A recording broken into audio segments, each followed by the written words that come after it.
My stepmother said I'd never be part of the real family, so I made sure she'd never be part of it either. I was 17 when my dad remarried, and from day one, she made it crystal clear that I was nothing more than an unwanted leftover from his previous life. The woman moved into our house like she owned it, rearranging everything my mom had carefully chosen, throwing away family photos, and acting like I was some kind of burden that came with the package deal. She'd make these passive-aggressive comments about how I ate too much, took up too much space, and how things would be so much easier if it was just her and Dad. The breaking point came during Christmas dinner when she announced to the entire extended family that I wasn't really part of the real family anyway, just a reminder of Dad's past mistakes. I remember sitting at that table, fork halfway to my mouth, watching all these relatives I'd known my whole life suddenly avoid eye contact. My dad just sat there, not saying a word, cutting his ham like nothing happened. That's when something inside me snapped, and I realized I wasn't going to take this anymore. I started planning that very night, lying in bed staring at the ceiling, thinking about how she'd systematically tried to erase me from what used to be my home. She wanted to play the family game. Fine. I'd show her exactly what family loyalty looked like.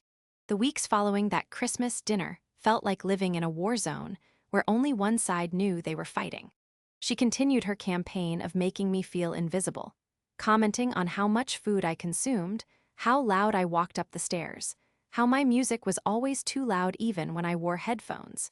She'd rearrange my bathroom supplies, move my favorite snacks to places I couldn't reach, and somehow always managed to use up all the hot water before I needed to shower for school.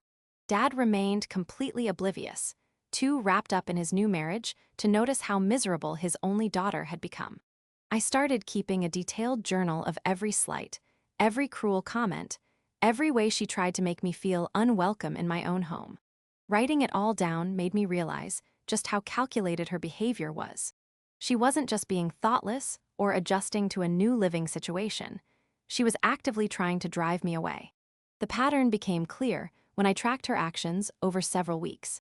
Whenever Dad was home, she'd be sweet and accommodating, asking about my day and offering to help with homework.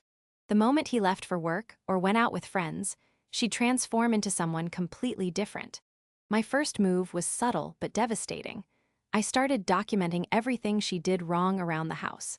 Every time she left dirty dishes in the sink, forgot to do laundry, or spent Dad's money on unnecessary things, I'd take photos and screenshots. I created a whole folder on my phone, filled with evidence of her laziness and financial irresponsibility.